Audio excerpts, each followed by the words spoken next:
안녕하십니까? 생애빛 5분 산책에 오신 것을 진심으로 환영합니다. 성경은 우리 속에 세 가지의 법이 우리를 지배하려고 서로 싸우고 있다고 설명합니다. 하나님의 법과 죄의 힘과 성령의 법이 서로 싸우는 것입니다. 이 세 가지 중 하나가 우리를 지배하고 있는 것입니다. 여러분은 어떠한 힘의 지배를 받고 살고 계십니까? 아무리 죄를 짓지 않으려고 해도 자꾸 죄의 힘에 끌려다니며 살고 있습니까? 죄의 습관들을 끊기가 어려운가요? 하나님의 법대로 살고 싶지만 힘이 됩니까? 그래서 성경은 우리가 성령의 법으로, 다시 말하자면 하나님의 성령의 능력으로 죄의 세력에서 해방되어야 한다고 말하고 있습니다. 죄의 사슬에서 먼저 해방되어야 하나님의 말씀대로, 주님의 계명대로 살 수 있게 된다는 것입니다. 그것을 로마서는 성령의 역사로 율법의 요구가 우리 속에서 이루어지게 된다고 가르치고 있습니다. 여러분, 율법의 요구가 무엇입니까? 그것은 하나님의 계명에, 하나님의 말씀에 순종하라고 요구하는 것이 율법의 요구 아닙니까? 그 요구가 그러면 예수님 안에서만 이루어집니까? 아닙니다. 우리 속에서 이루어진다는 것입니다. 율법의 요구가 무엇이라고요? 하나님의 계명을 순종하라는 것입니다.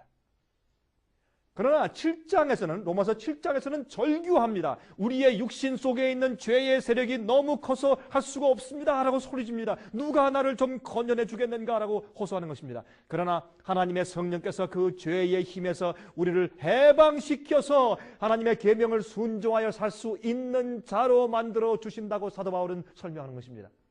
이것이 바로 복음의 힘입니다.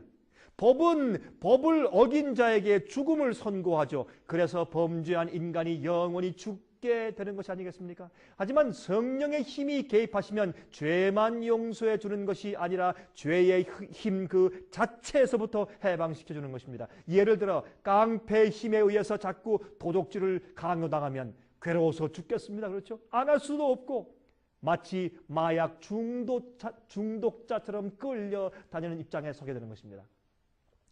그때 나를 해방시켜주는 자가 그러한 깡패 세력에서 실제로 해방시켜주지는 않고 도적질하는 그 죄에 대하여 처벌받지만 않게 해줄게 라고 만나면 그것이 진정한 해방이 될까요? 아니죠. 죄의 힘 그 자체에서 해방해 줘야 되는 것입니다. 그래서 그 일을 하지 않게 만들어줘야죠. 이것이 복음의 능력입니다.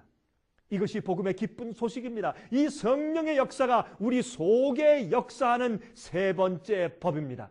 하나님의 계명은 의롭고 선하고 거룩하다고 했습니다.